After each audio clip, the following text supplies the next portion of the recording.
Et il vient d'avoir cette semaine 78 ans. Plus de 3 ans déjà qu'il affronte ce cancer et ses métastases. Au cœur d'un monde touché par la pandémie, le combat continue encore et toujours pour lui et les autres malades. Les Français et Bernard Tapie et les Français. Cela fait 40 ans que ça dure. C'est une histoire intense, éruptive et passionnelle. Avant de le retrouver, si je vous dis Bernard Tapie, vous répondez quoi? Bernard Tapie, Self-made man. C'est un visionnaire, hein. C'est un homme d'affaires, un excellent tribun. C'est une personnalité assez controversée. Je dirais fraude. Pardon, mais c'est le seul mot qui me vient. mitterrandisme, opportunisme, affairisme, courage. Pour Marseille, ça a été une grande personnalité. J'aurais bien vu à la mairie de Marseille par rapport à d'autres, oui. Chez nous, c'est le boss, hein. C'est le roi. Grâce à lui, on a eu la Ligue des Champions. Il s'est essayé à la chanson, il a fait du cinéma, du théâtre, des affaires. Tout ce qu'il a entrepris, il l'a réussi. C'est un gars qui donne de l'espoir. C'est un gars qui ouvre les portes. Ça a déplu à beaucoup. Qu'on l'aime ou pas, chapeau et respect, je pense. Bonsoir Bernard Tapie. Bonsoir. Merci d'être avec nous ce soir. D'abord, qu'est-ce que vous avez ressenti cette semaine quand vous avez célébré vos 78 ans? Vous vous êtes dit, ceux-là, je ne les ai pas volés? Non, je me suis dit, il m'en restait jusqu'à ce matin 21 à vivre, il m'en reste plus que 20. Plus que 20. Voilà. La centaine, quoi. Ouais. Ça serait pas mal. On vient d'entendre les Français. Avec les Français, ça a été une relation toujours passionnelle, un peu éruptive. Elle est importante encore aujourd'hui pour vous, cette relation-là avec les Français? Vous y attachez une importance? Mais d'abord, je crois qu'il y a une différence entre l'idée que vous vous faites de la relation que j'ai avec les Français avec la vérité. Et quand quelqu'un que je connais bien a des doutes, je lui dis, tu sais ce qu'on va faire? On va aller au marché, ou on va aller au restaurant, ou on va marcher dans la rue. Parce que l'image était tellement controversée que pour beaucoup, dire du bien de Tapie, c'est quand même un exercice compliqué. Vous avez conscience quand même que même, on va dire, les plus farouches adversaires de Tapie, aujourd'hui, ils ont quand même changé de logiciel avec vous. Ils disent quand même, le bonhomme, il a du courage, il est là, il est présent. Même ça, vous l'avez ressenti en recevant des textos de gens qui vous ont de temps en temps... Mais il y a deux raisons. Il y a quand même deux raisons. La première raison, elle est très forte, évidemment, c'est le fait d'être malade. Ouais. Et puis, d'aller à l'hôpital public, comme tout le monde, et c'est de donner des messages à ceux qui sont, dans mon cas, pour qu'ils profitent de mon expérience. Et la deuxième, c'est que quand vous êtes traité de voyou pendant 20 ans, et qu'il y a un procès qui arrive enfin, et qui vous met un non-lieu, bah les gens se disent « Merde, on nous a peut-être un peu raconté des conneries ». Donc, c'est le cumul des deux. Votre capacité de résilience, qui est là pour tout, depuis toujours. Il y a des gens qui sont devant la télé ce soir, ils se disent « Pourquoi il est là ce soir, Bernard Tapie ?» Il est en train de se battre contre la maladie. Il lutte pour ne pas mourir et il est sur un plateau de télévision. Ils se disent, il en a besoin, comme Johnny Hallyday, aller sur scène. Il a besoin de cette vie-là et puis il a encore des choses à dire. C'est un peu les deux? Alors d'abord, je vais vous faire un aveu que je n'ai jamais fait. Dites. J'ai toujours pratiqué la communication par les grands médias que lorsque j'étais convaincu que ce que je faisais était utile. Par exemple, ambition. Oui. Par contre, tout ce qui était éventuellement très profitable à mon image et que j'avais que ça à faire savoir, je le disais pas. Et je suis content parce que il va sortir un livre bientôt de quelqu'un qui pensait que du mal et qui, en me connaissant, a appris que, par exemple, quand je faisais Ambition sur TF1, tous mes cachets, je les donnais à l'abbé Pierre.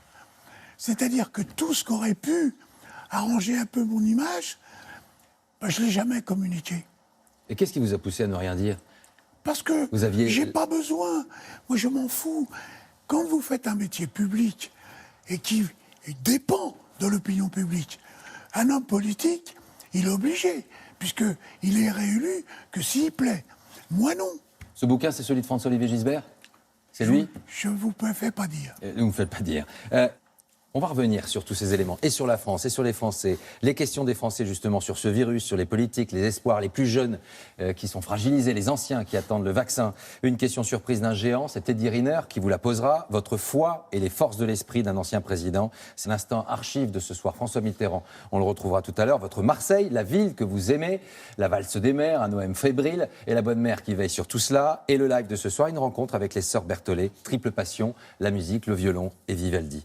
Juste un petit rappel et un retour en arrière. Votre vie, elle a ressemblé à un roman depuis le début, depuis votre enfance. Et puis, à un moment donné, il y a eu cette rencontre avec la fiction. Vous êtes devenu comédien. On est en 1996. Il y a Homme-Femme, Mode d'emploi. Et puis, le cinéma avec Claude Lelouch, il va vous mettre en scène dans une situation qui, bien des années plus tard, résonne aujourd'hui. On regarde cette séquence. Et ça crève autant qu'on le dit? Oui. Et puis, tu vas perdre un peu de poids aussi. Je dors plus. J'arrive plus à dormir. Je pense qu'à ça tout le temps. C'est normal. Il faut du temps pour s'habituer à cette idée. Et puis soit on abandonne, soit on se bat. Ah, je vais me battre. Hein. Tout ce que j'ai d'énergie, je vais tout mettre. Il faut que tu m'aides. Dans notre histoire, c'est toi qui étais trop vite ou moi trop lentement? Et finalement, je me demande si elle tombe pas au bon moment, cette maladie. Parce que toi, elle me dit des trucs incroyables que jamais personne n'a osé me dire. Je crois que tu es sur la bonne voie. Ouais. Mais ce qu'il faut que vous sachiez, c'est un passage qui a été pour moi un des passages les plus incroyables de ma vie. Je sors de l'hôpital de Nice, où on vient de m'annoncer que j'ai un cancer de l'estomac, c'est-à-dire celui qu'on me découvre dans le film. Qui est mon médecin dans le film? Pierre Arditi. Pierre Arditi. Je vais à Nice. Je monte dans l'avion. Je rentre dans l'avion. Et au premier rang, il y a Pierre Arditi. Et je l'attrape. Il me dit, comment vas-tu? Je lui dis, Pierre, tu te souviens ce que tu m'avais trouvé comme maladie il y a 25 ans? Mais il me dit, oui. Ben, je dis, aujourd'hui, c'est vrai. Et on s'est attrapé parce que c'était inimaginable. Ces métastases, ces tumeurs, ça fait 3 ans, on s'était retrouvés ensemble au Jardin des Tuileries pour en parler. Elles avaient un peu disparu, elles sont revenues, elles sont encore là. Il y a eu les traitements, il y a eu les traitements classiques, et puis il y a eu d'autres traitements. Vous en êtes où aujourd'hui, Bernard Tapie? J'en suis qu'on attend, on cherche. Les traitements qui étaient efficaces ont fait leurs preuves. J'avais perdu 75% de mes tumeurs. Oui. Et en 2 mois, elles avaient doublé avec des métastases. Mais, et c'est ça que les cancéreux doivent savoir, il y a un nombre incroyable de petits laboratoires qui travaillent sur les nouvelles molécules. Et en 8 jours de temps, ils peuvent trouver. Alors, on vous fait un prélèvement à tout le monde, hein, c'est pas Tapie, et on regarde la composition de votre cancer.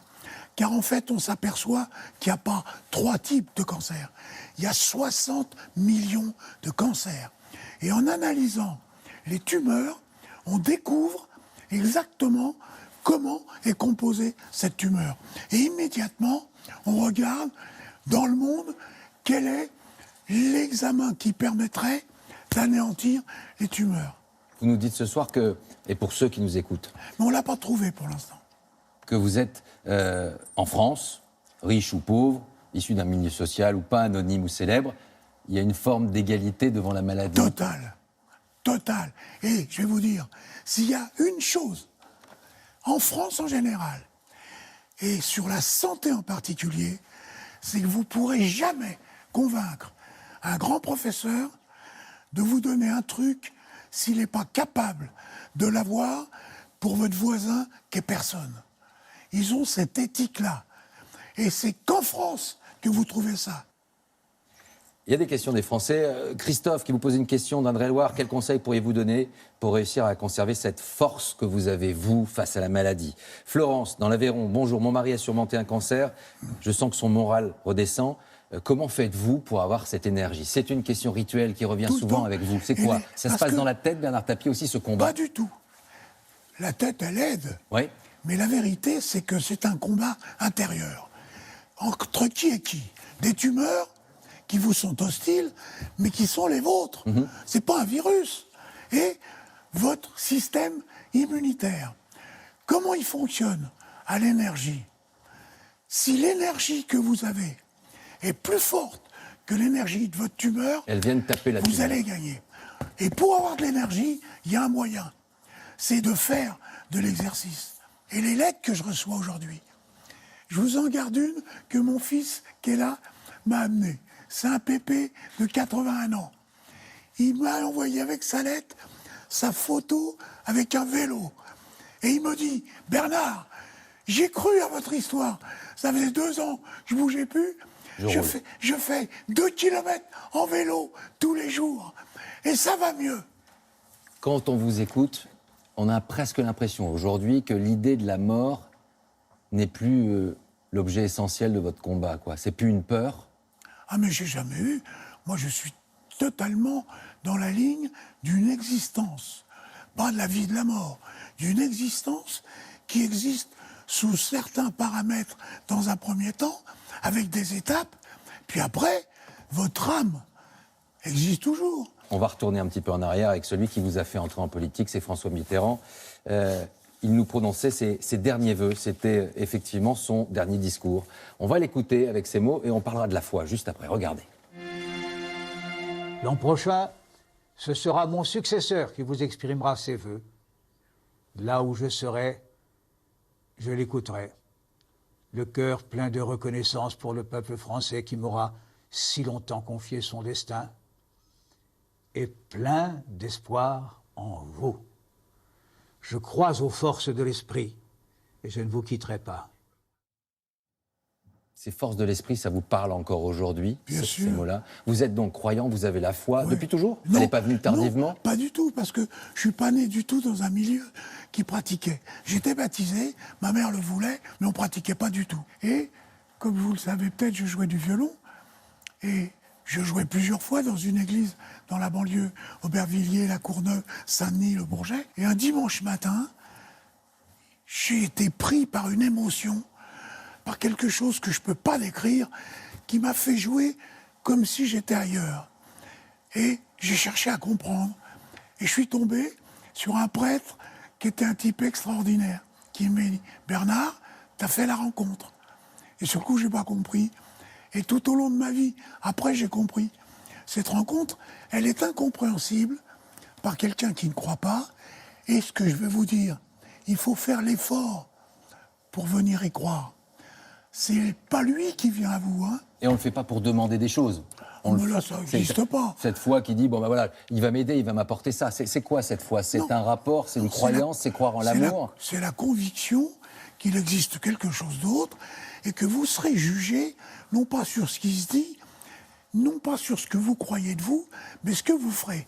Alors en ça, ce qui est important, c'est de dire à ceux qui n'ont pas la foi que ça n'a pas d'importance, que si Dieu existe comme je le pense, faites une vie exemplaire. Il les regarde de la même façon, Pareil, croyant ou pas croyant. Mais pareil, le curé qui s'est mal conduit avec un adolescent, il n'aura aucune excuse là-haut, si vous voyez ce que je veux dire. La conscience que l'on est justement pas immortel, elle est au cœur de l'actualité aujourd'hui. Oui. Cela résonne vraiment dans une France frappée par cette épidémie, où on essaye de préserver la vie, et notamment des plus fragiles. Cette question, vous voyez bien qu'en ce moment, elle est en train de résonner. Il y en a quelques-uns qui commencent à s'exprimer en disant « on est en train de protéger une partie de la population, les anciens, et finalement les jeunes sont eux asphyxiés ». Est-ce que ce débat, vous dérange, ou voire vous met mal à l'aise, vous met en colère? Non, parce qu'il a de bonnes raisons d'exister. Il a une bonne raison d'exister. D'abord, coup de chapeau, le pouvoir, que j'aime pas particulièrement, je tiens à le dire avant de dire ce que vous allez dire derrière. Parce que depuis 20 ans, jamais j'ai subi de la part de la fonction publique autant de saloperies que j'en subis en ce moment. Je ferme la parenthèse. Mais ils ont privilégié la vie. La vie. Et pour que ce ne soit pas au détriment complet du reste, Macron, en raccrochant l'Europe, ce que personne n'avait réussi à faire. J'étais député européen, je peux vous en parler. Ça y est, l'Europe a compris que l'union fait la force et que l'économie d'échelle passe par ce bloc. Et Il y en a qui critiquent ça sur la demande de la commande des vaccins. ils ont réussi, l'air de rien, à débloquer des fonds incroyables. J'en reviens à la vieillesse. Oui. On a fait la période de protection des anciens parce que c'est les seuls qui mouraient. Maintenant, il faut prendre conscience que les autres, grâce à la variation, risquent d'être impactés. Numéro 2, ils vont mourir d'autre chose. 17% des jeunes sont prêts à se suicider. Je m'adresse à ceux de mon âge. Est-ce que vous êtes prêts à ce qu'ils sacrifient leur vie pour nous protéger? On n'a pas besoin qu'ils nous protègent si on respecte les règles. Cette jeunesse aujourd'hui qui fait la queue, ces étudiants qui font la queue pour aller se nourrir en France en 2020, ces images, elles ébranlent la France entière. Qu'on ne soit pas capable aujourd'hui de donner de la nourriture aux étudiants. Vous vous rendez compte, Bernard Tapie? Avant, les jeunes qui étaient dans cette situation, c'était ceux qui n'avaient pas fait d'études, qui venaient généralement de milieux défavorisés, ou ceux qui n'avaient pas de boulot, qui étaient chômeurs. Ceux-là étaient déjà dans la détresse avant. Ne l'étaient pas ceux qui ont des études avec un projet de vie qui était fait. D'un seul coup, on vient d'inverser. Alors, ils sont démunis. Pourquoi? Parce que toute leur connaissance repose sur l'acquis. Les autres s'en sortaient. Pourquoi? Parce qu'ils reposaient sur l'inné. L'inné, c'est-à-dire l'imaginaire, le créatif. Les autres, c'est sur le savoir. Donc ils se disent, si j'ai pas le savoir, on meurt, on n'est plus rien. Vous êtes conscient qu'aujourd'hui, et on vient de passer une semaine encore où l'auto-bashing français, les laboratoires français sont pas bons, on se dit qu'on est la start-up nation, BioNTech c'est ailleurs, Moderna, le français, il est aux États-Unis, il n'a pas eu l'argent pour développer, le privé et le public, ils se font la gueule et ça continue à se faire la gueule. C'est vrai. Ça veut dire que ça revient à ce que vous disiez au début, pendant 25 ans, on est en train de le prendre en pleine poire, ce qui s'est passé. En pleine gueule. Écoutez-moi, 25 ans, le niveau de train de vie des Français, on était 6e. Aujourd'hui, on est 27e. C'est pas ni Macron, ni Hollande. Ça veut dire quoi? On a mis tous sous la moquette, on a à chaque fois dit non, pas de réforme, non, on change pas, non, on développe pas. Il faut pas. Le système, l'administration. L'État est construit pour être comme il est. Or, il faut faire des réformes. L'État ou les Français? De grâce. Portons pas sur les Français la responsabilité des États, qui ont été des États qui freinaient, qui n'avançaient pas et qui continuent.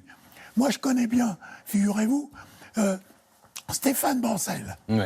Patron de Moderna aujourd'hui, qui a ce vaccin. C'est un mec que j'adore. Il était dans les virages nord au moment où j'étais président de l'OM.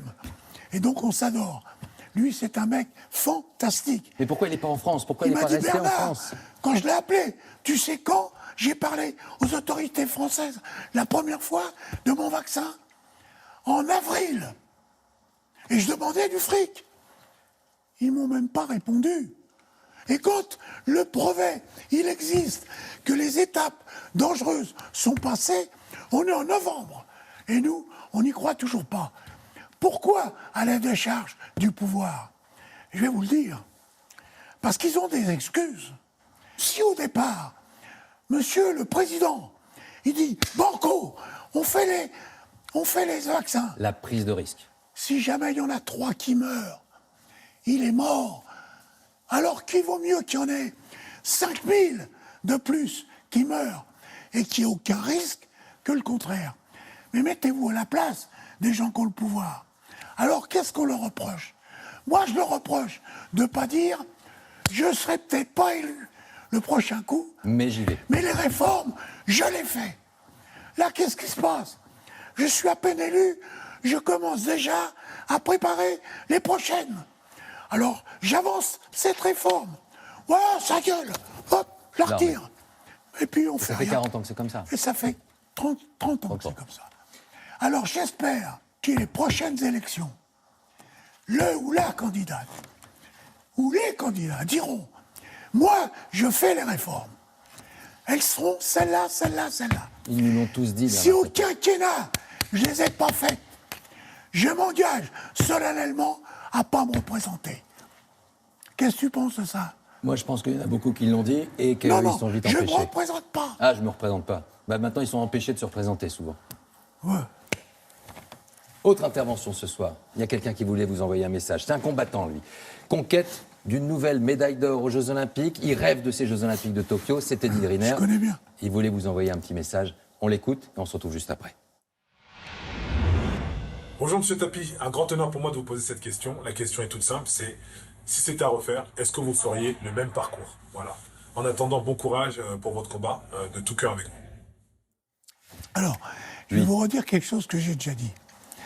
Mon parcours a été à la fois très multiple, très long, très court.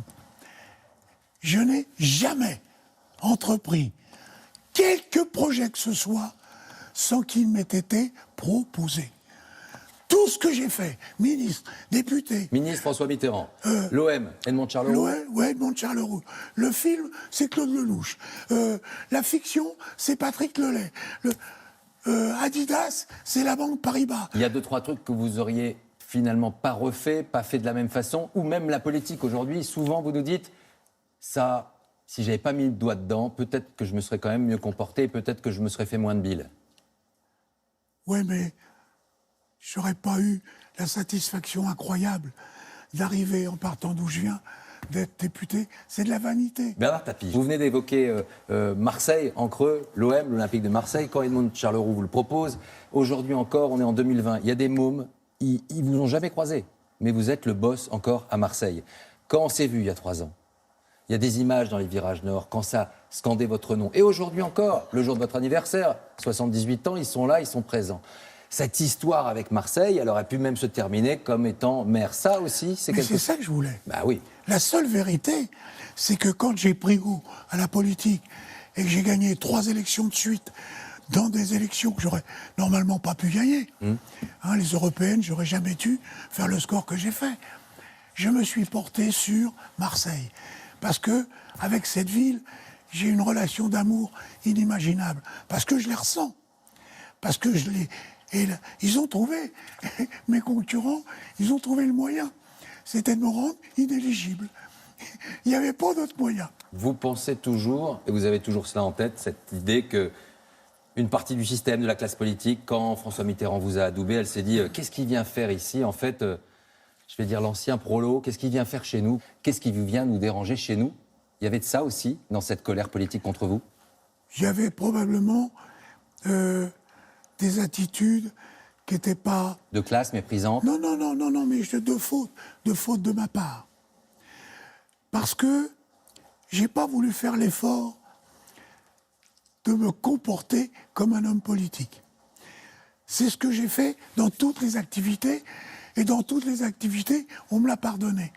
Mais on me l'a pas pardonné en politique, et ils avaient pas... un comportement d'homme politique? Par exemple, je me battais contre Le Pen. Oui. Bon.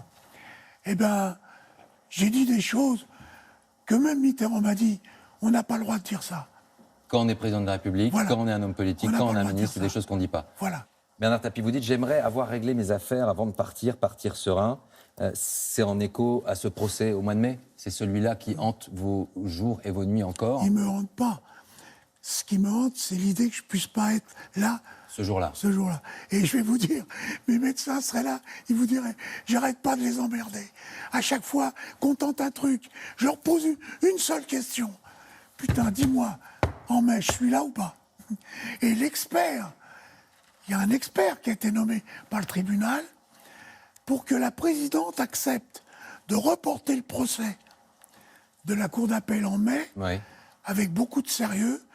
Elle a demandé, est-ce qu'il a une chance d'être là en mai? Et si l'expert avait dit aucune, à ce moment-là, elle reprenait le procès avec les autres, et moi, elle m'aurait repris éventuellement. Et l'expert a dit, il a des chances d'être là en mai pour l'appel.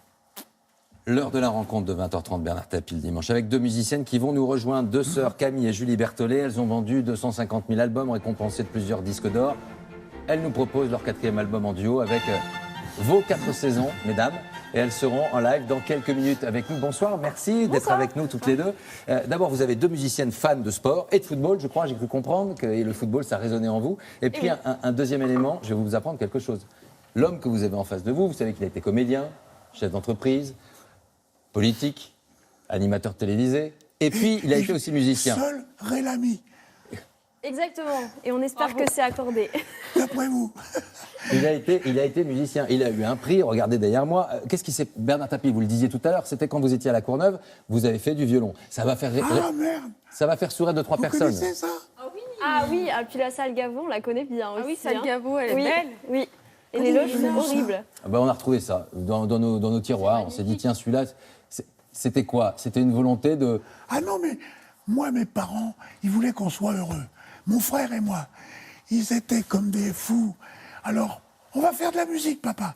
Vous savez, une des chances des communistes de l'époque, c'est que on avait accès à toutes les activités artistiques, sportives, culturelles, gratuites. Et donc, on faisait des cours de violon. Mon père, quand on lui a dit « on va faire de la musique », il a cru que c'était de l'accordéon. Et moi, je lui ai dit « non, papa, je voudrais faire du violon ». Et mon frère lui a dit « papa, j'aimerais faire du piano ». Bon, bah, allez-y. C'était le mouvement perpétuel de Paganini. C'est ça que vous jouez à l'époque, effectivement. C'est pas Je l'ai réservé. massacré celui-là. C'est pas réservé à une élite, le Oui, on violon. l'a joué. Mais en fait, quand j'étais petite, je le jouais en boucle, mais que le début, parce que la suite, j'y arrivais pas. Il voudra des cours. Il est capable de donner des cours en tout. Si vous aviez fait du violon aussi, on aurait pu faire un quatuor. Oui, C'est bien mais dommage. vous allez rester au trio, je pense. Parce que le violon, contrairement au piano, c'est un instrument qu'on ne doit jamais lâcher si on veut encore être de qualité. Ça veut dire que, comme il le disait, ce n'est pas réservé à une élite, la musique classique. C'est votre discours, en tout cas. Oui. Et cette volonté que, quel que soit le milieu dont on est issu, on peut avoir accès à cette musique-là. Oui. Elle est ouverte à tous, et aujourd'hui encore en France. C'est la chose la plus importante pour nous, c'est de montrer que la musique classique est pour tous, qu'il n'y a pas besoin d'avoir une éducation spécifique ou de venir dans certains milieux pour pouvoir l'apprécier, parce que c'est quelque chose qui parle directement au cœur et il n'y a même pas de mots, c'est un langage universel et c'est ce qui nous a touchés quand on avait 1 ou 2 ans et qu'on a dit qu'on voulait faire de la musique et c'est la même émotion aujourd'hui qui fait quand on est sur scène qu'on veut le partager à tout le monde et quand on voit des petits-enfants qui sont au premier rang et qu'on traînait leurs parents avec eux au concert, bah pour nous, c'est le plus beau des cadeaux. Ouais. C'est la plus belle récompense, quoi. C'est combien d'heures de travail encore aujourd'hui pour vous? Alors qu'en plus, les concerts et la salle, ça vous manque parce que cet exercice, on a besoin de le pratiquer tout le temps? Oui, c'est tous les jours. C'est comme le sport, je pense. Ça nous arrive l'année forcément de prendre quelques jours de repos, mais après, on repart de plus loin. Donc oui, on sait que dès qu'on ne travaille pas, bah, on régresse. Donc on doit au moins travailler pour rester au niveau qu'on a, c'est le minimum. Après 1 année et demie de période un peu confinée, c'est sûr que la voisine du dessus commence à un petit peu en avoir marre de On nous a un peu entendre. marre des répètes, quoi. Voilà. Mais oui, c'est tous les jours à plusieurs heures. si Cette on veut. activité, elle existe que parce qu'il y a des gens qui passent leur temps à avoir envie de faire plaisir aux autres. Oui, c'est vrai. C'est un partage, mais le public nous Et le rend c'est aussi. ça que les politiques doivent comprendre aujourd'hui avec les spectacles. C'est que ce qui fait vivre les acteurs, les musiciens, les interprètes, les chanteurs, c'est de donner du plaisir. C'est l'ovation qu'on reçoit, c'est pas d'être à la télé. Mais non, puis ça, une fois qu'on l'a vécu, on sait ce que c'est. Enfin, une fois qu'on a été sur scène et puis qu'on a senti ce truc hors du temps. Ça On va nous vous manque. laisser vous installer. Vivaldi, c'est ça? Ah bah oui, Les 4 toujours. saisons. Les 4 saisons, une réinterprétation. Elle fait partie de votre vie, Bernard Tapie, la musique aujourd'hui. Ah ouais. Qu'est-ce qui vous apaise en ce moment? Mais ma famille, mes enfants. Là, je viens faire la télévision, j'ai emmené Laurent. Il est là. Mon fils. J'aurais pu emmener Sophie, j'aurais pu emmener Stéphane. Mais il y a une personne que vous n'auriez pas pu emmener. C'est Celle qu'on voit jamais. ma Dominique. femme. Elle veut pas. Elle veut pas. Elle veut pas. Elle est là depuis toutes ces années. Elle veut pas paraître. Elle aime pas. Mais elle est attention. Mais elle est là. Très partie prenante à tout. Je veux dire, c'est pas lui il fait et moi non. Chaque fois qu'il y a un problème, c'est dis-moi, qu'est-ce que tu penses de ça? Oui, en général, en plus même, quand moi un jour, on s'est rencontrés, on était chez vous, et puis j'ai bien senti qu'à un moment donné, c'est elle qui venait voir en disant « maintenant, faut arrêter, quoi, faut rentrer ». C'est elle qui met les limites. Oui. Parce que vous allez un petit peu trop loin parfois. Oui.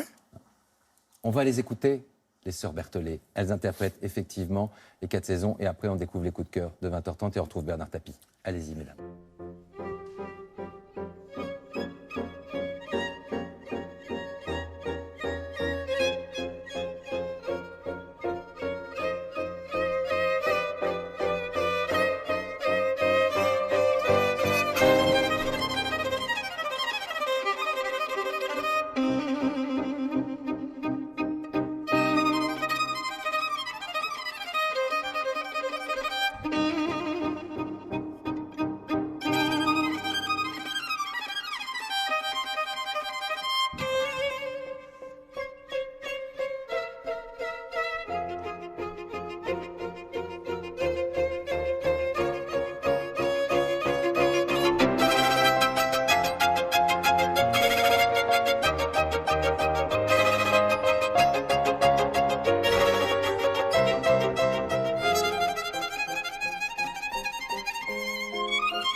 Merci beaucoup Camille et Julie Berthollet. Et au piano, Vincent Forestier, merci à vous en tout cas. Et réédition de cet album sur vos 4 saisons. Bernard Tapie, 3 coups de cœur. Les coups de cœur de 20h30, les livres et les histoires d'Arsène Lupin qui s'envolent dans les librairies grâce notamment au succès d'Omar Sy sur Netflix. La culture à l'honneur sur la chaîne Culture Box, des spectacles à l'affiche. C'est une chaîne éphémère du groupe France Télévisions. Et puis coup de chapeau à tous les aventuriers et aventurières du Vendée Globe.